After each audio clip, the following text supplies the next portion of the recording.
Welcome to Spiritual Changemakers, the podcast that guides you through tough times with practical tools and inspiring stories. I'm Andreea Tamas, your host and the Sacred Transitions Coach. Join us as we hear from spiritual changemakers who have connected with their higher power and overcame adversity. Whether you are navigating a difficult transition or seeking to deepen your spiritual practice, our podcast provides guidance to help you find magic in the change. Come on this journey of self-discovery, empowerment, and transformation with us and unlock your potential to become your best self. Hello, my beautiful souls. Welcome to a new podcast episode on Spiritual Changemakers. I'm so excited to have Mike. We were just having a chat right now, and I absolutely love his energy. Welcome, Mike. So happy to have you on. Oh, Andrea, it's a joy to be with you. Thanks for having me. Yeah. Oh my gosh. So, Mike, I know you are an entrepreneur for a multi-millionaire dollar companies, and you are an author of best-selling business books, including Profit First, Clockwork, The Pumpkin Plan. Like, oh my God, you are such a powerhouse. Well, mine's And you yes, have a mine's new the book as powerhouse. I don't know well. if I'm a powerhouse, but yeah, You I've done that are, stuff. you are. Let's not be humble right now. Yeah. Let's bring it on. And your last book is The Money Habit. So I would love for us to dive into your last book, the Money Habit. Like, what made you have so many books? What made you wrote that book? And Yeah. I would love to hear what differentiates that from all of the mindset, money hacks, and so on that are out there. Yeah, thank you for asking. So, I've been an entrepreneurial author serving business owners, mostly what they call micro enterprise. These are small businesses definitely under $1 million in revenue in US dollars, probably under $500,000. And that makes up the majority of the globe. About 95% of businesses are considered micro enterprise. And I've been writing for them. And one of the books I wrote is called Profit First. And specifically, it helps businesses become profitable by challenging their understanding of how we think profit works. Well, in this, I'm very honored that there is over 1 million businesses that have deployed the system, and I get the privilege to connect with folks. They email me, I go to events, I speak with them. There's one guy calls me one day and he goes, "Hey, Profit First served my business. It's been amazing." He goes, "But now I have a bigger financial problem." I'm like, "You have too much money? Like, what is it?" He goes, No. He goes, "My employees don't know a system like this. And if anyone struggles with finances, and I've for a long time in my life struggled deeply with finances, there is this constant worry. Like, if I don't know how I'm going to pay the mortgage or the rent for where I live, how can I come to work and be fully present? How can I be talking with you if I'm worrying about that?" So he goes, "My employees come to me as the owner and say, can you please give me a raise? I know you just gave me a raise recently, but it's not enough and I'm struggling." And he goes, "The burden becomes mine and I can't afford to keep paying people more. My business is going to go under. But if I don't give them raises, they're under stress. So I need to fix their stressor, their big problem." And what I did was I took Profit First, these principles that make a business profitable, and translated it into personal finances. And I'm happy to report the book isn't out yet. It's coming out. It's coming. It's coming out in this January of 2026. So exciting. But we have over 1,000 employees, people who are on incomes use it. And we've had entrepreneurs use it at home. So when you're nailing the numbers at work, but you're not nailing it at home, the home takes away from work. So you have to do both right. And that's what the Money Habit hopefully will bring to folks. Yes. And tell us, like, what in it is in this book. Yeah, yes, sure. That if let's say one entrepreneur right now, or maybe an employee is listening to this podcast right now and it's struggling with that, what is one thing you would like to share with them from that book? Some principles, some tips, some tools Yeah, you got it. Is just going to shift it. The biggest tip is this: changing who you are is almost impossible, but channeling who you are to drive the results you want, it's very possible. So I say, don't change who you are, channel who you are. So I'll give you an example in my own life outside of money, but you'll see how this works. What I do is I look and observe my established patterns. And in particular, I wanted to start exercising regularly. Now, this goes back quite a few years, but I said, as I get older, I better do everything to optimize my health. So my response to my mind was that, okay, I'm just going to do it. Discipline. I'm going to toughen up. And the next day, sure enough, I exercised. I went to the gym. But one day after that, I was like, maybe today I need to rest and recover. And I already started that downward spiral. And I didn't exercise. What I tried to use was discipline. I tried to change my habit to a new habit, and I couldn't pull it off. But then I did something different. I noticed, well, what was I doing? I'd wake up in the morning, I'd go to the bathroom, I'd go make myself a cup of coffee, I'd read through the news, and somewhere around there, I would lose track of even thinking about exercising and leave. So then I said, well, every morning I wake up, I go to the bathroom. My gosh, what I'm going to do is I took my sneakers and I put them on the seat of my toilet. The only way I can use the toilet now, something I always do, was to grab my sneakers. Now my sneakers are in my hand, and that was enough to say, just put them on your feet. And that was enough to walk down to the gym. It triggered the momentum. Well, when I interviewed these people, including myself, because I experienced this, when we manage our finances, I said, how many folks really use a budget? And people, no hands went up. They said, well, I made a spreadsheet once and I never looked at it. And so I said, okay, but what do you do? And everyone said, well, I log into my bank account, and if I have money there, I'll spend it. And if I don't, I panic, or I figure out how to get more money quickly or scratch by. So the walking to the bathroom, if you will, is going to the bank. We all log into our bank account. Well, that's where we need to put the sneakers. So what I said is, okay, what we're going to do is set up multiple accounts at your bank, and they address different elements of your life. We all have basic essential needs, the essentials. So food, water, shelter, those are needs. So we're going to set up an account that says needs or essentials. Then we're going to have another account that says wants. And wants are things that are above and beyond that. So that's like the mini luxuries in life. I want to go out to dinner. It's not essential for my life, but I do want to go out to dinner. And then the next account, for example, is dreams. This is like the big aspirations. Maybe I want to be like you. I want to travel the world. Or maybe I want to buy my first house. Or some people maybe want to buy your second house. So a dream is a big aspirational goal. There's also emergencies that happen. So we have an emergencies account and so forth. But here's how it works. When money comes into your bank account, we're going to carve it up to these different accounts. So when I go food shopping and I pull out my needs card, I use that card for groceries. When I go out to dinner, I pull out the wants debit card and I use that money. Since the money is pre-allocated to its intended use, every time I log into the bank account, I see what money is for what purpose. And it starts to control. It's like putting the sneakers in my hand. It starts giving me direction and control. And here's the most interesting thing.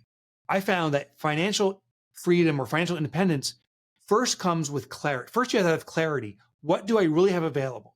Once you have clarity, you have control, meaning you can make decisions. But when you make decisions, you don't always make good decisions. But when you make a decision, you know you're accountable because you're moving money from certain accounts. So you know what you're doing. You cannot deny it anymore. And with financial clarity comes control. And with control comes financial independence. Amazing. And what comes up for me, I feel like this goes very well for the people that have a consistent income, that they know, like, that's how much I have in my bank account coming every single month. But if you're an entrepreneur, as you are, as many others, and let's say maybe you're at the beginning stages and you don't have a consistent income, but you try to make it happen, but you don't know how much you're going to have in your bank account coming every single month. How do you allocate? How do you make Great those question. allocations? Yeah, so we start up what we call a drip. So imagine a bucket and your first tranche of money comes in. What most entrepreneurs do is they grab it all and say, I need all that. And they spend it. And then the bucket is empty again. They're like, there's nothing there until more money comes in. What we're going to do is drill a hole in that bucket. So when money comes in, we're going to allow some of it to go through, but some stay. So let's say every week you roughly get $2,000, but some weeks it's zero. Sometimes it's $5,000. So on week one, we'll just pretend $5,000 comes in. There's the $5,000 in the bucket. But what we're going to do is we're going to set ourselves on a $1,000 a week salary or 50,000 equivalent. So 5,000 is in there. We take out 1,000, recognize that as income, take that to and then we carve it up at our home. We start spending. The next week, no money comes in. We're like, oh my gosh, but the bucket now has 4,000 and it drips out. It's a technique of kind of averaging out the peaks and valleys. The problem though, is most entrepreneurs say, well, there's 5,000. I made $5,000. there's a behavioral, it's all based on behavioral theory. That's an interest of mine. And there's a behavioral theory called Parkinson's law. Basically what it says is, as a resource expands, we'll consume more of it. So if I take all 5,000 out of the bucket, I will find a way to spend all 5,000 very quickly. And I'll also say, but my life standard's 5,000. I need 5,000. And then when next week nothing comes in, panic sets in and struggle sets in. So what we want to do is control that Parkinson's law, that propensity to expand to what's available and drip out the money slowly. That's one of the core techniques. Okay. So what I hear you saying is that no matter if you have a consistent income or not, no matter how much you have, you can start dripping little by little in these different bank accounts to also create a different identity, a different behavior, so you don't get to that place of panicking when no money comes That's in. right, which is the most dangerous thing. So if you have a consistent income or an inconsistent income, either way, we're going to make it consistent. Humans, you and I, all humans are very adaptable to our scenarios, but there is a hook. We adapt to the upside much faster than the downside, meaning if my income goes up, very quickly, I expand my lifestyle. Conversely, though, if my income goes down, there's a thing called loss aversion. We say, well, I'm not going to lose my stuff. I'm not going to lose this lifestyle of mine. I got to figure it out. And we usually compensate with that by taking on debt, which is the worst thing. So what we're going to do is we're going to artificially set a floor by setting up that drip. So money starts coming into you and you'll see, you'll adjust your lifestyle accordingly. Now that bucket that may go 5,000, 4,000, 3,000, you may put another 5,000. Now it's $8,000. Over time, it may get more and more money. That's the time we give ourselves a raise. Instead of taking out 1,000 a week, now we say, now I can do 2,000 a week. I've proven I have enough reserves and my history indicates it's likely to sustain. And then we give ourselves an adjustment and then we can upgrade our lifestyle. So make even an inconsistent salary consistent is the key. So to no matter what, to don't let yourself be directed by your circumstances, if it's consistent or not, for you to find, you said, to find your way to make it consistent no matter what. That's exactly right. And you mentioned something that is the worst. Can you tell me why? Because there are many different opinions out there, and people are even telling you that there is also good debt. Why would you say debt is bad? Okay, well, there's some debt that can be good for you, but why debt is the worst is the cost associated with it. The most common form of debt, particularly in the US, is credit card debt, and the cost for it is on average 22% and growing, upwards of 25%. That's massive. That means for every $10,000 on the credit card, I have to pay nearly $2,500 just to keep that $10,000 of debt. And some people get to the point, it's called insolvable, where there is so much interest load, they can never pay off the interest, let alone the principal, and then they go under. But also it gives us an artificial experience of upgrading our lifestyle before we're actually ready to do it. It's the I get it now, but I'll pay for it later syndrome.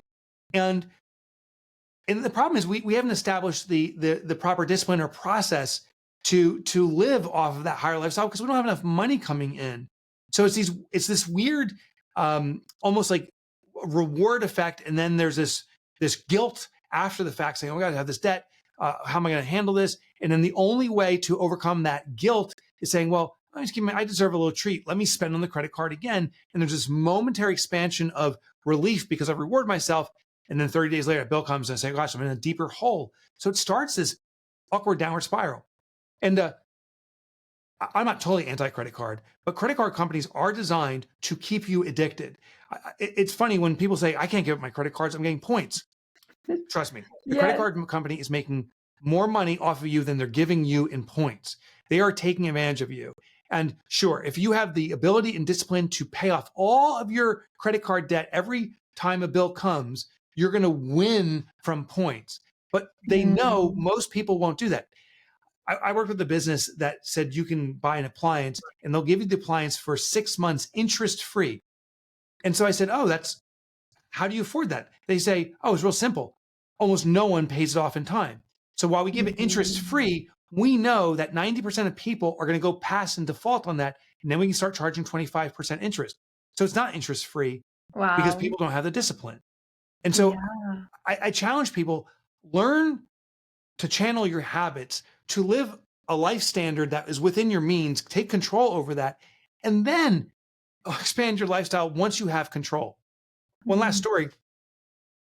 There's a lot of stories of these people that win lotteries and stuff, and they go bankrupt. They ruin themselves. And I hear people, and I've said this myself, if I had that much money, I wouldn't do that. And the truth is, I absolutely would. I mean, right now, I live off a certain life standard. If my life standard expanded radically for a day or two, I'll keep my old standard. But Parkinson's law indicates my life standard will skyrocket. And since I don't have financial discipline at this level, it's only going to be worse at that level. And that's why so many lottery Mm. winners struggle. Yeah. So what would you say is the solution there to to the people that don't have the discipline, that maybe have credit card debts? Well, like what they can, because especially in the US, no, it's a huge thing. Huge problem It's and getting worse. it's very normal. So I Yeah. think every person almost that you meet is like, oh, credit card debt, it's whatever. So what would you recommend to those Yeah. people? I'll give you one tip right now, which is kind of sounds weird, but you'll see how effective it is. Get another credit card. And people are like, get another one, but I thought I'm trying to get out of it. Yes. Get one additional credit card, but use it for only one purpose. Write the word, and I have one at my house. I wrote the word subscriptions on it. Here's how this one works as an example. I notice I have subscriptions to, online streaming like Netflix. I have an exercise machine, a gym membership, these different subscriptions, but I put them all over the place. What happens with credit cards is the subscribers, the companies that provide the subscriptions, intentionally have a price point where individually, $19.99, that's not that much money. It's Yeah. only. Secondly, it's our nature as consumers to put on different credit cards, some directly from my bank account. So it's spread out. So I don't actually see it. First, you get a subscription card. Then you put every one of you move your subscriptions over to it. So I went to Netflix and said, here's my new card. I went to Amazon Prime and said, here's my new card. I went to my gym and said, please use this card only. Then the next bill came in. And I was like, okay, I probably pay $250 per month in subscriptions. I was like, oh my gosh, I'm paying $500? Holy cow. It is shocking. And then I had to face the truth. And I started crossing out, saying, I cancel the gym membership. I can work out with a friend outside. And I crossed it. And I got it down to more than half. The key is, if you're in struggle, to face it with absolute clarity. Clarity is always the key. And what's happening is we're actually blinding ourselves. So face the truth. And there's other ways of doing it, but that's one technique where you can no longer deny what you're paying in subscriptions. And then once you have clarity, you can take control, make decisions, and that's what brings about financial independence. So starts with clarity, and I think it also starts with not shaming yourself now for being where you yeah. are, because also the society is set up in that way that it's just normal. I remember I moved to US 11 years ago from Romania, and in Romania there is no such a thing as credit cards. Right. And I remember coming here and almost like being forced to have a credit card because I had to build that credit history. Yeah. And I remember having so much resistance. I was like, but I don't want a credit card. And then you understand that that's the only way the system works here. Yeah. You need that credit history. Yeah, isn't that crazy? Well, we're the worst debtor nation in the world, and we continue to lead the charge. And at least Eastern Europe has it right. Western Europe is starting to follow the American standard too, and it's a major problem.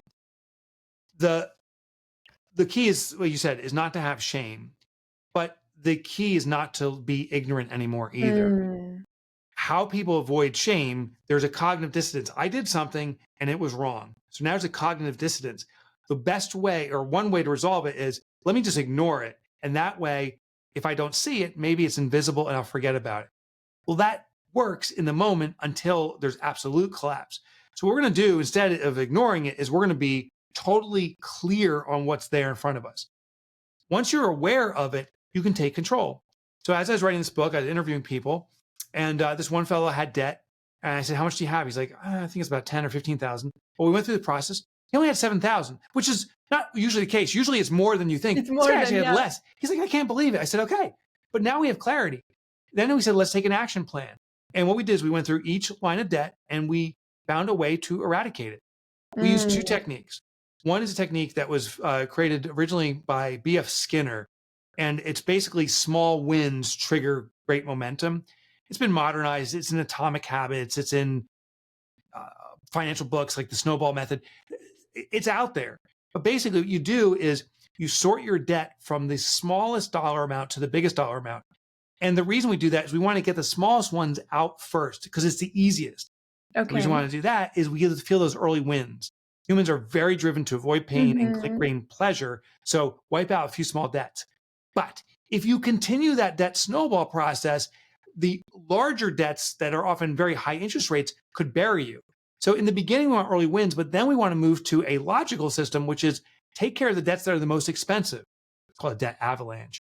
Basically, we sort our debts out by interest rate. So first you start off with smallest debts, you get a couple wins, you feel good, you know you can do this. Then we say, which are the most expensive debts you have? And we target eradicating those the quickest because that's the best way to recover. Amazing. Yeah. So it's what I hear you saying is like getting some momentum, having some wins because we wanna see that. Yeah, we Yeah. want to prove it to ourselves. Yeah. But then, okay, look at like bring in some of that logic and look at okay, which one is actually the biggest interest rate and pay that first after you have some momentum. Correct. And there's one other form of debt too we have to consider, and I call it high consequence debt. Sometimes we take on debt that has very low or no interest, but high consequence, like you borrow from a friend. So I borrowed from a friend, his name is Chris, a long time ago, a lot of money, $30,000. And I felt I needed it. Ironically, in retrospect, I should have never borrowed it, but I felt I needed it to move something along, and he lent it to me. And then it was no interest. So I'm like, I don't have to pay that. Let me focus on other things. It started costing us a relationship. It was really a risky thing. So I said, oh my gosh, there is a different form of interest in certain loans, and it's a personal relationship.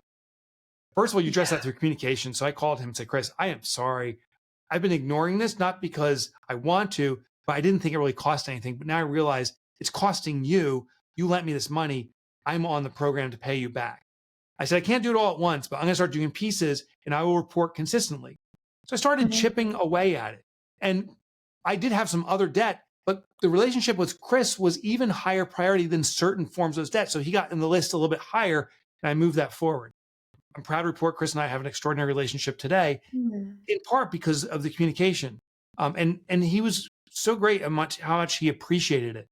So consider that with your debts too. There's interest, but there's also consequence. Okay, so you mentioned, Mike, that you have dealt with that yourself, like with that myself as well. So what helped you? Like what was that thing that triggered for you to help you get out of that and then hate credit cards and be like, no more? No more debt. Yeah, I the only debt I have today is a mortgage. That's it. No vehicles, not just a mortgage. I take it back. I am leasing one vehicle because I own a business and it's an expense to the business, but that's it. And our mortgage, it's funny, we're on the verge of paying it off, and my wife and I, maybe we keep a small mortgage just so that we can have the mortgage company pay the taxes, all stuff, because it's a pain in the butt. So it's kind of a funny circumstance. But nonetheless, there was a time, rewind, I had $300,000 of credit card debt and other debt. And it's unfathomable to me how I could even get that much. But I was playing cash flow games, and sure enough, the debt piled up. And I was listening to radio one day, and on the radio, they said, the average American has $7,000 of credit card debt. I'm like, I want to be average so badly. I want to be average so badly. And that was my wake-up call. $300,000 of debt. Now, part of that was bank loans, but credit cards I probably had in the tunes of about $70,000 or $80,000. It was massive. And I said, this has to end today. I had two choices left. We were still living at home.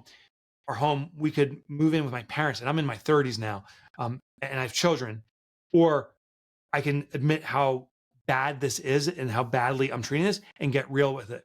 It took me 10 years to get out of debt, but I moved deliberately. And when I turned 42 or 43, I remember stroking that last check and debt-free. There was no greater feeling. I had this thing, it's called tinnitus, or tinnitus, depends where you are, how you pronounce it, but it's ringing in the ears. It's a genetic defect, and I was born with it. I can hear it now. I hear it all the time. It's it's a very high squeal, annoying ring. And that is what debt load feels like for all of us. There's this Yeah. constant pain going, I owe. How am I going to handle this? I can't afford this. And I can tell you on the other side, once that debt is gone, the ringing goes away. There's this sense of extraordinary freedom and control. And so I wish that for everybody. Wow. Amazing. And I want to congratulate you for paying it off. Congratulate for, taking ownership of it and hitting it head on. And you are an inspiration to many. Oh, thank you. Yeah. Thank you so much. And I know you have to get going. And Yeah. I'm like, I wish we would have more time. So I would love to have you back and chat more, maybe before your book comes out. Oh, I would love to do that. We'll line that up through Yeah. my assistant. Yeah. Yeah, I would love I got to till have you January, back so let's do on. it again. Yeah, it was such a pleasure to have you on and to connect with you. Are there any final words that you would like to share with the audience? Yeah, I think financial independence does more than just serve you. It starts a generational turn. So it will serve you, but it will also serve your family, your next family, meaning the family after the next generation. It'll serve your community and our globe. So the beautiful thing is this will serve you, but it's more than just about you. It's about us. So I invite everyone to do it. And then if they want to learn more, you can go to my website. My last name is Michalowicz. So Mike Michalowicz. No one can spell it. There's a shortcut. Mike Motorbike, as in like the motorcycle. Oh, I love that. You know, I had a nickname in grade school. I had other nicknames, but I can't say them. They're so foul. But Mike Motorbike, as in the motorcycle.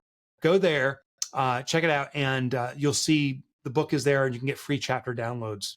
Start serving us today. Beautiful. Yes, and I will add all of your links in the show notes so people are going to be able to find you easily. And thank you again for sharing your message with us and for coming on. I really appreciate it. It's been a joy. Thank you. Thank you, everyone, for listening, and I will see you on the next episode. Thanks for tuning in to Spiritual Changemakers podcast. To stay connected and help us reach more people like you, please subscribe, follow, and leave a comment. Join our community of spiritual changemakers on social media to connect with like-minded individuals and continue the conversation.